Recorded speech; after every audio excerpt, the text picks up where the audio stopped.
Mike DeCourcy. Man, it's a heck of a day already. Mike, how are you, sir? I feel bad for you, Jim, because you've stepped really down in class to Man, the as good a voice as there is in the game of basketball to me. so one of the I feel best bad for writers your in the audience. business. I think we're going for a grand slam cycle, man. I think that's where we're headed today. But man, of course, there's a couple things to go over, and I don't want to. Obviously, the men's hire with Mike Woodson is the biggest one, so I'll save that for last. The Baylor UConn game last night in the women's game. What a hell of a game, but you hate to see them in like that. But then you're like, there's other fouls called. But man, when it's the last foul and it's a game, one that the game hinges on, yeah, and a trip to the Final Four on top of that. Boy, it looked like a couple of officials just swallowed their whistles. Yeah, I'm always been a believer that the idea of let the players decide the game is just atrocious. Why can't we let the players decide the game when a guy's driving the ball to the basket and somebody jumps in front of him and fakes a charge? Why can't we let the players? Instead, we worry about the fouls called in the final minutes. Look, if you violate the rules, you have helped to decide the game one way or the other. And that play, I've only seen it a little bit, so I can't really make a great judgment on it. I've seen still photographs. I'm not a believer in judging off of still photographs. Video, you can look. Live, obviously, if you're there, or if you were watching on television, you can look.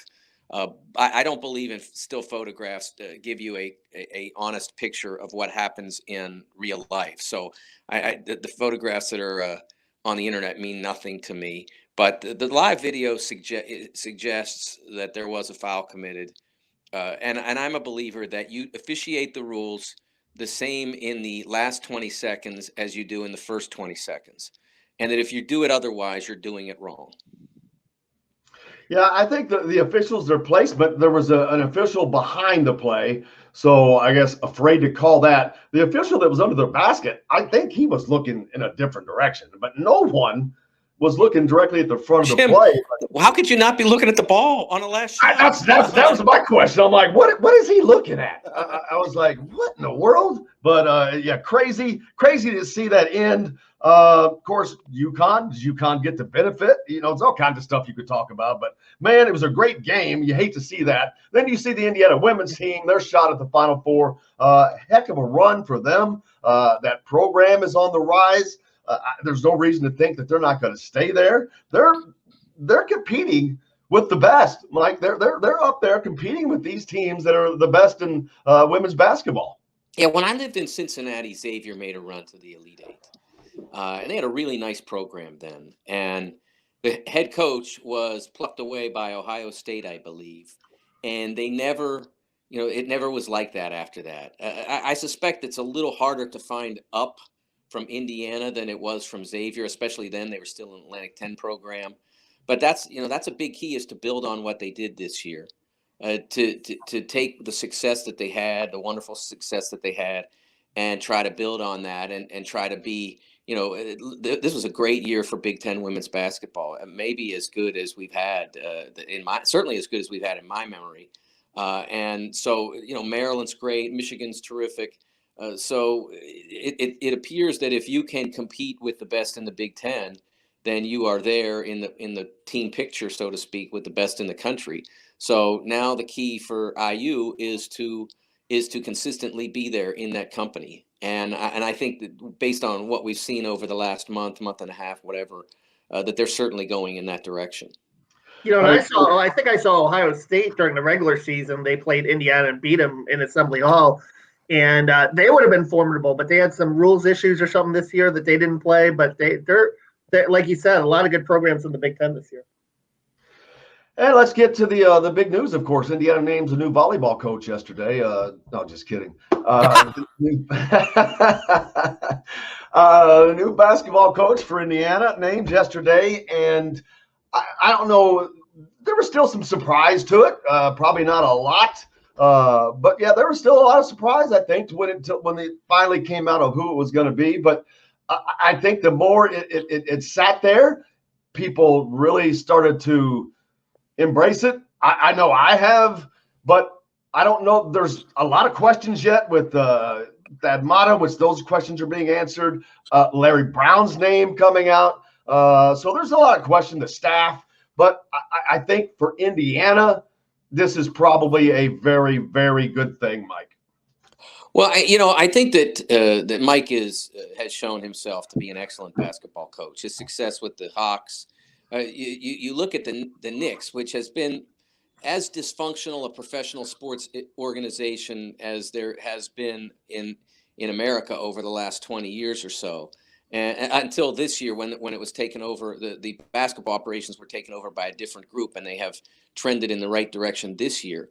But prior to 2020, 21, you look back over the previous 20 years of Knicks basketball, and the only beacon of competence or close to excellence was Mike's tenure.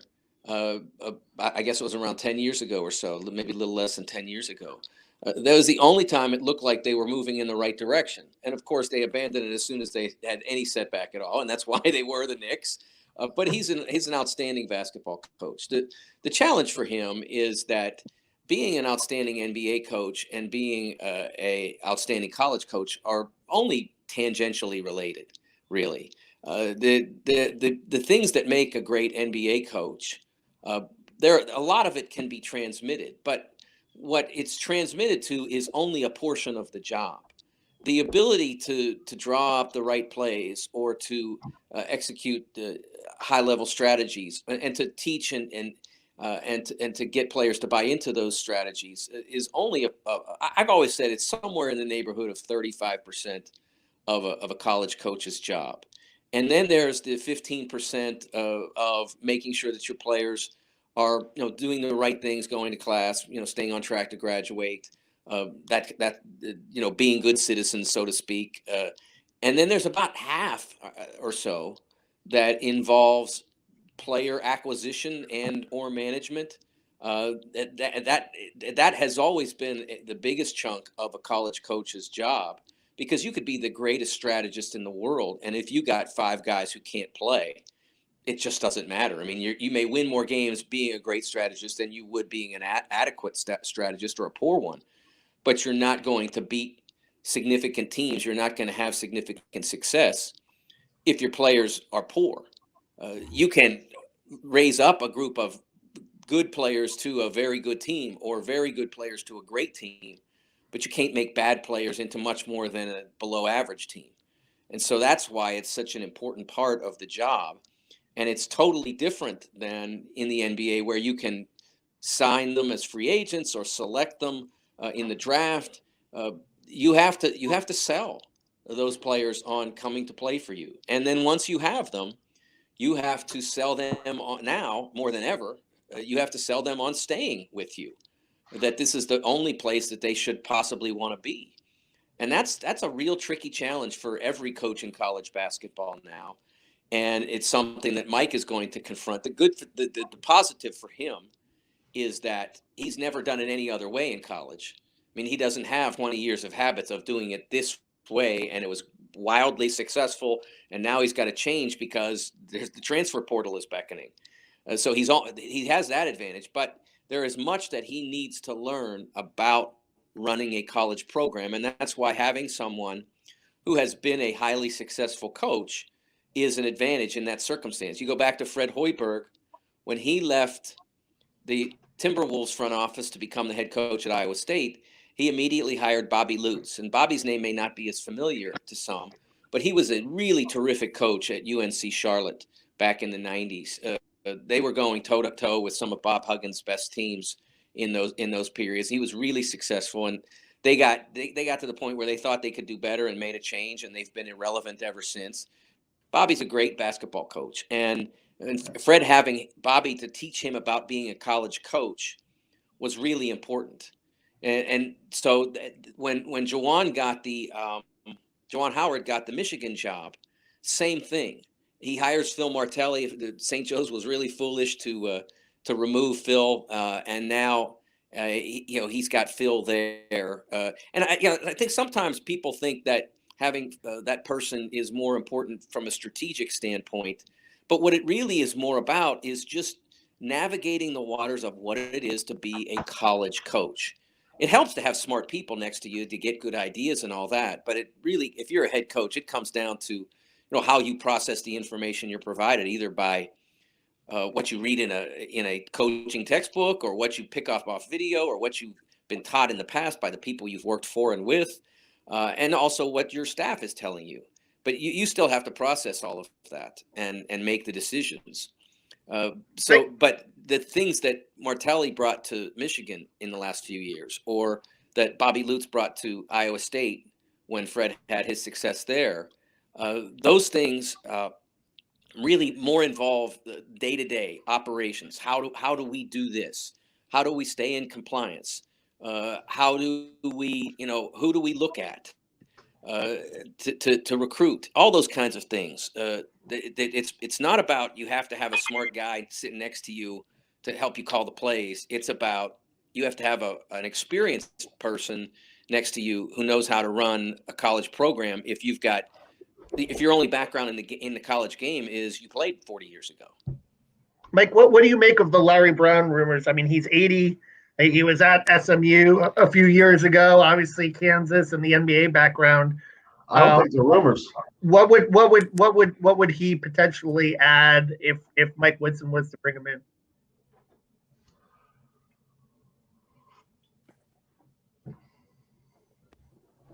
Still with us, Mike? Did we lose him? Oh, it's usually unusual. He's on a connection. He'll jump back on there. We haven't lost him yet. But yeah, I don't think those are rumors, Kevin. This is something that came up. I was at 4 years ago, I believe. 4 years ago, when the job was open last time. He made it. He made it known. He wanted the job and Larry Brown was a part of that. It was rumored then, but you can see that it was actually true. JB, one of my guys, sent me some video of some other people kind of mocking that 4 years ago, laughing at that scenario. And actually, it's a real scenario. But I would see him as just someone in a Larry Brown has coached everywhere. As we all know, he's coached in every level and everything, and his mind is just a book of knowledge. As Mike joins us back talking about Larry Brown and what he can add, man, that dude's got it's like he's like a Rick Pitino. If he didn't have the baggage, he'd probably still be a head coach somewhere. Well, he wouldn't be. He's 80, but he could be. But man, oh man, the wealth of knowledge those guys have, it's incredible, and I think that knowledge is useful, Mike.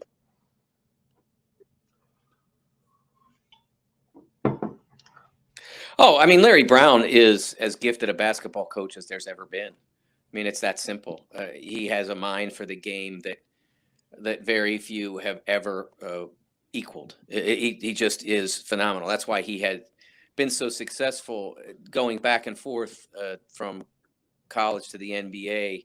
He's someone that really understands basketball at a next level, and so it can never hurt to have that level of ability around your program. Certainly, and Thad, when Thad was healthy, I mean, Thad was on a Hall of Fame track. He was absolutely a phenomenal college basketball coach, and that's that again how his association with the basketball program will work. You're not a coach. I'll be curious to see. I don't know that that's been tried a ton, but again, like I said before, it's not about necessarily being on the bench as much as it is helping someone navigate the ability to run the program. To who do you talk to? Who do you need to know in recruiting? How do you build good relationships with the AAU coaches and the high school coaches? And forgive me for not saying high school coaches first, because I know I live in Indiana, so I should have said high school coaches first. But those are the things that I think Thad can unquestionably assist Mike Woodson with. Well, what I've been told, and they really wanted him as head coach. They did, and there's a lot of truth to that story. And they thought they were going to be able to get him as head coach, and when that was found out not to be true, Mike wants an admin around him, and Scott has said, we've got a lot of teams that are doing well. I can't get to 24 people, and Thad Matta is his admin guy that he's going to see every day. He'll be able to talk to him every day, and that is he has a wealth of knowledge in the Big Ten, of getting acclimated to the college game. There are so many different things that he can help him with, just because he can't be the head coach. But Mike Woodson is going to be the head guy. And so it's going to be, I think, a fun, interesting run. It's going to be interesting to see who the assistant coaches are for me. That's what I'm interested to see who he brings on. One of the things that Juwan has done really well, I mean, exceedingly well, is scouting. I mean, that's something that he's been great at. Mike Smith, the transfer from Columbia, was someone that he was able to watch, and an unconventional player, and he had to envision Mike as a pass first point guard when he'd been the best player at Columbia and took the vast majority of shots, because they needed him to. And he was able to see in Mike Smith the ability to be a pass first point guard, and was able to sell Mike on, look, this is what you're going to be. I know what you're used to, but you can't be that now. You have to be this. We've got Isaiah Livers and Franz Wagner, and we've got Hunter Dickinson coming in, and we've got Eli Brooks. We got guys who can put the ball in the basket, and we don't need you to score 24 points a game. And he was able to sell him on that. And he was able to see in Hunter Dickinson something that others maybe didn't see as quickly. And Hunter has been one of the 3-4 best freshmen in college basketball. That's not a common story, guys. When you have the guy who's basically the 43rd rated player in a high school recruiting class, and he turns into immediately one of the 3 or 4 best freshmen. I mean, that doesn't happen all the time. So you have to have a good eye. And that's the most underrated part of recruiting, I think, is that eye for talent, the ability to see what might be. That's what won Jim Calhoun 3 championships. He was the best at that. He saw Shabazz Napier and saw a guy. You look at Shabazz; he can't jump that well. He's not that quick. He's small, but he saw a star, and he was 100% right. And that's something that, again, that Mike will have to show. He's not really. That's not been a big part of his job in the past. He's had to develop talent, and he's had to manage talent, but for the most part, he has been a coach, not necessarily a scout. So it's not been as big a part of his background. But then again, Juwan, it wasn't a big part of his background either. I mean, he was an assistant coach on the staff, and of course a player for 20 years, and he was still able to show that off very quickly. So Mike might walk in and dazzle us with his ability to see talent that others miss. Yeah, I'm looking forward to it. I think it is going to be very interesting. I mean, Tom Green, for any of his failures, you got to give him credit for finding people like Victor Oladipo and OG Anunoby and Juwan Morgan, those guys that were not NBA types, but they became that. So yeah, developing that talent, and I think that Mike Woodson has that eye, but he's going to have a lot of people around him to help him do that. Mike, I hope you enjoy the rest of the tournament. Houston, let's see, Baylor, we got winners there. What do you have predictions for the Final Four? Well, we still have 2 more members to be set tonight. I'll be fascinated to see how Gonzaga handles the defense that Andy Enfield has conjured with the Trojans. That'll be interesting. And then, of course, Michigan versus UCLA, a chance for the Big Ten still to get a team into the Final Four after all the guff they took for the poor early round performance. Isn't that amazing? Interesting to see if they could get a win. After all the – I'm sorry? I said, isn't it amazing? The Pac-12 and the Big Ten. I mean, just the reversal of fortune. Yes. But after all the carnage early in this tournament, there's still a chance tonight that we could end up with a Final Four consisting of 3 number 1s and a number 2 seed. Wouldn't that be Wouldn't that be interesting after everything that happened on the first couple days? It would be shocking. It would absolutely be shocking, because when is the last time that many number ones made it, Mike? It's been quite some time, hasn't it? Let's see. I can't remember the last time we had 3 1s and a 2. Of course, it's easy to recall the only time we've had 4 1s. That was 2008. So that may be the last time we got close to the 3. But there's no question SC and UCLA are going to give it their best shot to disrupt those plans. How crazy would it be for the Pac-12 to get 2 teams into the Final Four? I mean, that would cap off the craziness of the crazy year, without question. But man, Michigan they've risen up. After Isaiah Livers went out, I had them getting beat and had other Big Ten teams going forward on my brackets. When, of course, I'm an idiot when all the other teams got waxed, and Michigan has risen up. And I think that they're going to beat UCLA as well and go to the Final Four.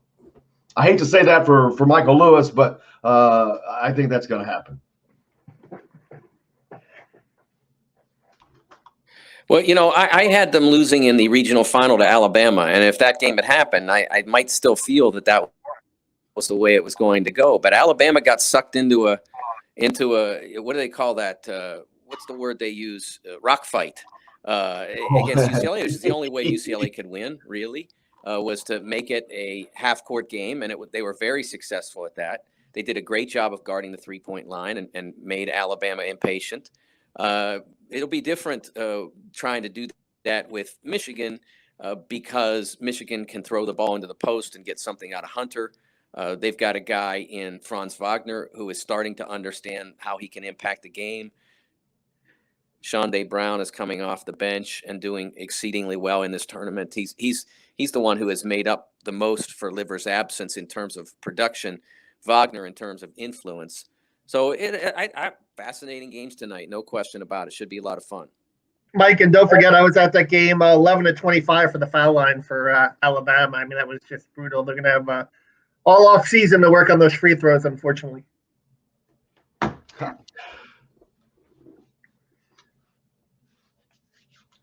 Mike, I can't thank you enough for joining us, man. Look forward to recapping next week, as we'll know what I guess by then we'll know who the champion is. So we'll have a lot to talk about. But a big week for Mike, staying busy. I appreciate you so much. We will know who the champion is. That is correct. All right. Mike DeCourcy, the great Mike from I enjoyed it very much, guys. Thanks for having me.